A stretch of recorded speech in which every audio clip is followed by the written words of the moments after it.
मेरा नाम है अखिल और ये है रामलीला। माना जाता है कि आदि कवि वाल्मीकि जी ही इस कलयुग में गोस्वामी तुलसीदास जी के रूप में जन्मे और उन्होंने मानव जाति के उद्धार के लिए संवत 1631 में रामचरितमानस की कथा का आरंभ किया। गोस्वामी जी स्वयं कहते हैं कि 4 वेद, 18 पुराण और सभी शास्त्रों को पढ़ने का फल आपको रामचरितमानस से मिल जाता है। राम जी की कथा सबसे पहले शिव जी माता पार्वती को सुनाते हैं। रामचरितमानस के बालकांड में आपको बहुत सारी कथाएं मिल जाएंगी, जैसे सती माता का भ्रम और उनके द्वारा राम जी की परीक्षा, शिवजी द्वारा सती माता का त्यागा जाना, सती माता का दक्ष यज्ञ में जाना और पति के अपमान से दुखी होकर योगाग्नि से देह त्यागना, और फिर पार्वती जी का जन्म और शिव विवाह।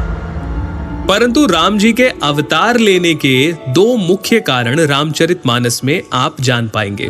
पहला, मनु और शत्रुपा का 10,000 वर्षों तक का कठिन तप, जहां वो प्रभु से कहते हैं कि हमें आप जैसा पुत्र प्राप्त हो, जिसके उत्तर में करुणा निधान भगवान कहते हैं, ऐसा ही हो हे राजन, मैं अपना सामान कहां जाकर खोजूं? अतः स्वयं ही आकर तुम्हारा पुत्र बनूंगा।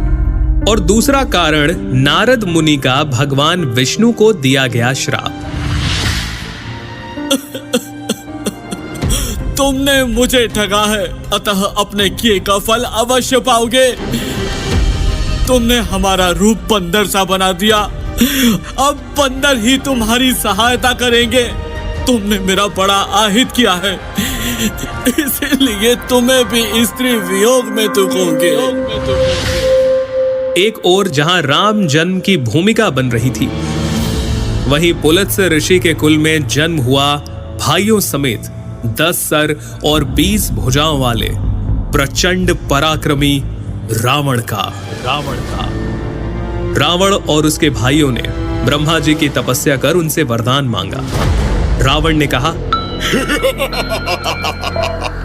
हे जगदीश्वर, वानर और मानव, इन 2 जातियों को छोड़कर हम किसी के मारे ना मरे। और कुंभकर्ण सरस्वती जी के प्रभाव के चलते इंद्रासन के स्थान पर निद्रासन का वर मांग बैठे, और विभीषण ने प्रभु चरणों में निष्काम प्रेम का वरदान मांगा। चलिए आगे बढ़ते हैं और आते हैं राजा दशरथ पर, जिन्हें ग्लानि थी कि उन्हें कोई पुत्र नहीं था। गुरु वशिष्ठ के कहे अनुसार महाराज दशरथ ने